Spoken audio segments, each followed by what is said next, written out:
Amigos e amigas, esse é o canal do Xavier e eu sou o Xavier. Gente, e a guerra continua. A guerra continua, a guerra de desinformação continua. Existe existem as fake news e existem também o que o jornalista Reinaldo Azevedo, um jornalista muito conhecido aqui no Brasil, chamou de fake opinion. Eu não sei se isso foi uma invenção dele, se foi ele que criou esse termo, ou se já existia antes. A primeira vez que eu escutei foi por ele e achei muito interessante. O que seria fake opinion? A fake opinion é quando alguém, principalmente da mídia regular, da grande mídia, né, no Brasil, ou em Portugal, ou em qualquer outro país, na Europa, na Rússia, nos Estados Unidos, na China, seja lá onde for. Mas aqui eu estou me referindo especificamente às questões da guerra na Ucrânia. E tem uma diferença entre guerra na Ucrânia e guerra da Ucrânia, né? Porque a guerra não é da Ucrânia, não é da Rússia contra a Ucrânia. É uma guerra travada entre os Estados Unidos e a Rússia. Essa guerra acontece na Ucrânia e essa guerra pode extrapolar para as forças lideradas pelos Estados Unidos, o chamado lado ocidental, e forças que não compactuam com essa perspectiva norte-americana da OTAN, ou ocidental, como chamam alguns. Mas o fake opinion é na mídia, quando se fala sobre um assunto, no caso, guerra da Ucrânia, se faz uma série de lucubrações, se especificam razões, se dão prognósticos de como a coisa vai se desenvolver, etc. Mas, por exemplo, no caso da guerra da Ucrânia, não se comenta, não se fala nada sobre as ações da NATO ou da OTAN, por exemplo, né? As origens dessa guerra, as razões dessa guerra, não passam pela OTAN. É como se a OTAN não tivesse a menor participação, né? A OTAN e os Estados Unidos não tivessem a menor participação. E por isso se falar em guerra entre a Rússia e a Ucrânia, por exemplo, né? Como se fosse uma coisa limitada a esses dois países, a essas duas questões aí. E não é.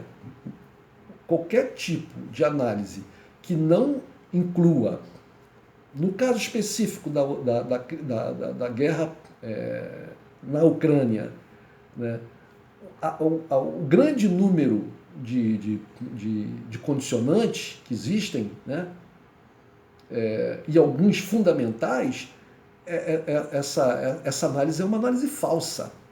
É uma análise falsa. Então a gente tem que colocar numa análise todas as questões relevantes, verdadeiramente relevantes. Senão, é fake opinion, né?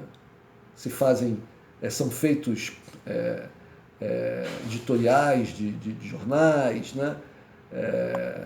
Os comentaristas, os colunistas fazem explanações, etc. E muitas dessas explanações, desses editoriais, são fake opinions. Ou seja, são opiniões falsas, porque faltam nessas opiniões elementos básicos, que são a razão, no caso específico da guerra que acontece lá na Ucrânia. Pois bem, gente, uma notícia interessante que eu vi é que o Zelensky, o presidente comediante da Ucrânia, disse que soltou criminosos com experiência militar para ajudar no combate aos russos.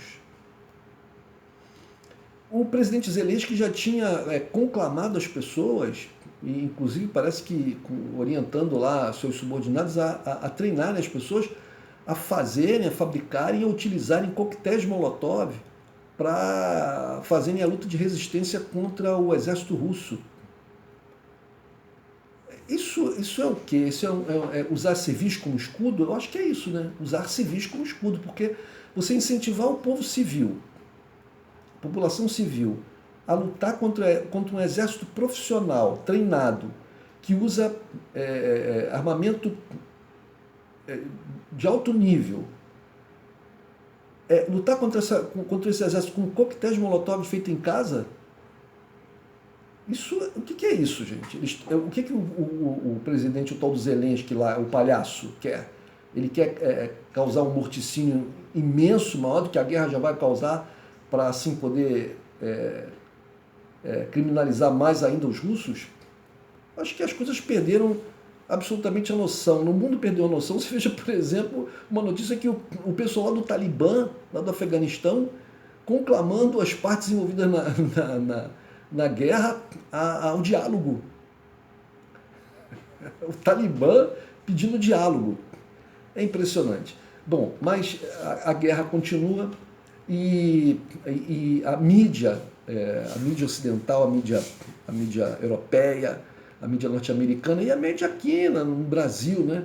Ela utiliza uma retórica maniqueísta extremada. Né? Existe o lado bom, os mocinhos, e existe o lado mau, os bandidos. O lado mau, os bandidos, são os russos.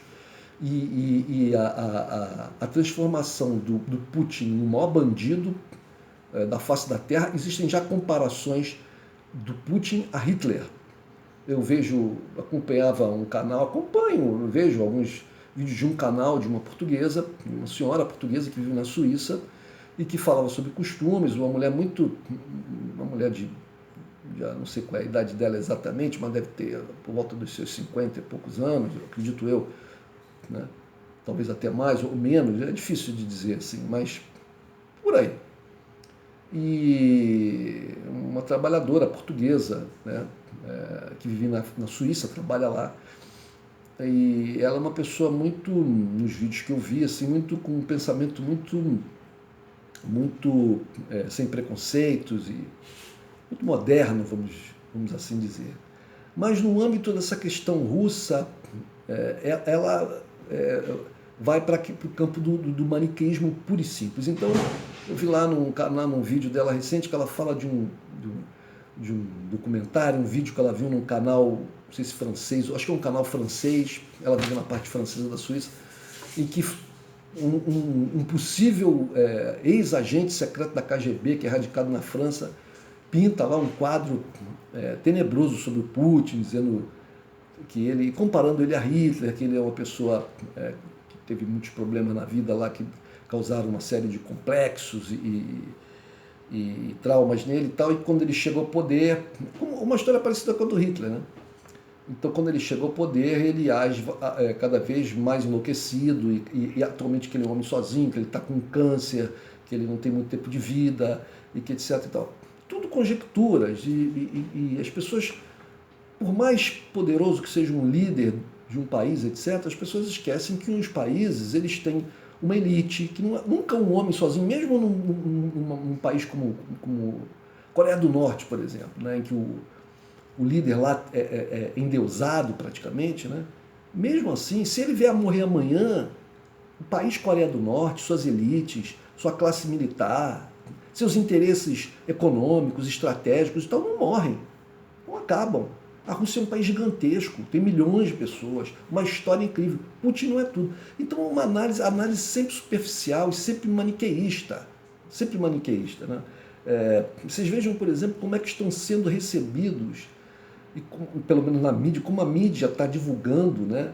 Está retratando o recebimento dos refugiados nos países. Pela Polônia. Gente, a Polônia, um país anti-imigrante, anti-imigração. Lembre-se do que aconteceu com os refugiados sírios, que foram deixados debaixo do inverno, barrados nas fronteiras. E agora países como a Hungria, né, dizendo que está preparada para receber refugiados. Na Polônia, o povo recebendo as pessoas lá com presentes e tal. O que eu quero saber, né, lembre-se que a Angela Merkel, melhor dizendo, ela quando era a líder na Alemanha, ela foi criticada, muito criticada, por ter recebido refugiados, no caso da Síria. Né? A Europa estava querendo travar os refugiados. Eu quero saber, a República Tcheca, que tem um governo de extrema-direita, né? São países ali para onde os refugiados certamente vão, já foram muitos, já estão saindo, já dizem que tem por volta de mais de 500 mil pessoas que estão fugindo. Eu quero saber até quando que essa boa vontade com os refugiados, né, vai durar. Países como meu querido Portugal, né, eu sou cidadão português, governo português, eu apoio o governo português em muitas áreas. Mas eu quero saber até quando a mídia, as elites, o próprio governo português vai falar que está de portas abertas para os migrantes ucranianos, para os refugiados. Né? Até que número essa boa vontade vai existir? Né? Recebemos notícias também de que jogadores brasileiros estão sendo barrados na fronteira, estão sendo cobrados dinheiro a eles para poderem passar, porque não são brancos, né? Não são brancos. Quer dizer, mesmo que aparente ser branco, quando fala que é brasileiro e tal, eles já discriminam, né, gente? Então, a Suíça oferecendo comida para os refugiados, a Suíça que está envolvida até o pescoço com o desvio de bilhões e bilhões no mundo inteiro, dos governos mais terríveis do mundo. Pois gente, essa guerra, ela vai nos levar, tudo indica, a uma reconfiguração mundial. Uma reconfiguração mundial. Se as chamadas sanções do Ocidente permanecerem, a gente não pode fazer previsões muito alargadas. Cada dia é um dia. Quanto tempo vai durar essa guerra? Vejam, então, já estão dizendo, não, porque o Putin, a Rússia está tendo dificuldades, o avanço está, a guerra não está sendo tão fácil como eles pensavam, etc. Bom, a guerra começou no dia 24, né? 24, 25, 26, 27, 28, hoje já vai dia 29. Então nós temos 6 dias de guerra. Só para as pessoas terem uma ideia, a Ucrânia tem um tamanho aproximado de Portugal e Espanha juntos. Se formos fazer uma comparação aqui no Brasil, tem um tamanho superior ao estado de Minas Gerais, sendo que tem uma população que é o dobro de Minas Gerais. Minas Gerais tem 21 milhões, 22 milhões de habitantes. Eles têm 42, se contar com Donetsk e lá embaixo, como é a Crimeia, sei lá, chega aos 43, 44, por aí. Né? Eles têm muito... Minas Gerais, o estado de Minas Gerais, tem 2 ou 3 áreas metropolitanas, sendo que Belo Horizonte é mais importante, né? Que tem mais de 2 milhões de habitantes. Eles lá têm pelo menos 2 regiões, Donetsk, a cidade de Donetsk, e Kiev, sendo que a cidade a outra cidade, que eu me esqueci agora o nome, meu Deus, esqueci o nome, que também é uma cidade de 1 milhão e poucos de habitantes. E eles têm várias cidades com populações de mais de 500 mil. Ou seja, não é fácil você tomar, né, ocupar regiões metropolitanas grandes. Não é fácil. Né? Você pode fazer isso se você vier com uma guerra de destruição muito forte. Os russos não estavam fazendo isso. Agora parece que partiram para uma situação mais violenta. Estão fazendo ataques, né, com mísseis e com bombas mais violentas em áreas urbanas. Né? Mas, em grande medida, essas áreas urbanas também já possivelmente estão desocupadas. Né? E são áreas bem mais próximas de centros de áreas vitais, de áreas militares. Mas eles não fizeram, por exemplo, o que os aliados fizeram na Alemanha, grandes bombardeamentos, né? Grandes bombardeamentos consecutivos. Os russos não fizeram isso, eles poderiam ter feito, né? Eles poderiam ter invadido a Ucrânia, passado com aviões e bombardeando todas as cidades. Você lembra da Segunda Guerra Mundial? O que o Hitler fez com Londres? Não ficou jogando os famosos V2 lá em Londres direto? Só com o avanço, só com a guerra acontecendo distante um pouco das cidades, a população já migrou, fugiu, já está fugindo toda. Imagina se houvesse isso. Mas é claro que quanto mais tempo dura a guerra, para os russos isso é ruim. Mas é ruim para todo mundo, seria melhor que essa guerra acabasse logo. Tem negociações, mas parece que essas negociações não vão a bom termo, porque o presidente da Ucrânia, enquanto as negociações estão acontecendo, ele faz declarações muito pesadas contra a Rússia. Então, gente, a guerra continua, a guerra de informações continua, e eu não sei, todas essas sanções, já se fala até em quebra do dólar, se fala, porque a Rússia é muito grande, se a Rússia for colocada no paredão, com a intenção de destruir a economia dela, isso arrasta o mundo inteiro. E a Rússia não vai ficar parada, porque é uma guerra. É uma guerra. Quando você faz sanções econômicas de um nível tal, é uma guerra. Né? Você vai ficar esperando que destruam, que o seu povo vá para a miséria? Não. Então, gente, é isso. Mais uma vez, eu estou vendo a situação ficar muito ruim e não sei onde isso tudo vai parar. Espero que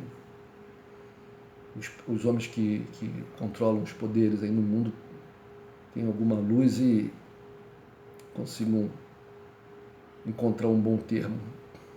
Ou então que, sei lá, talvez que a Rússia alcance seus objetivos logo e a guerra pare. É isso, gente. Um abraço.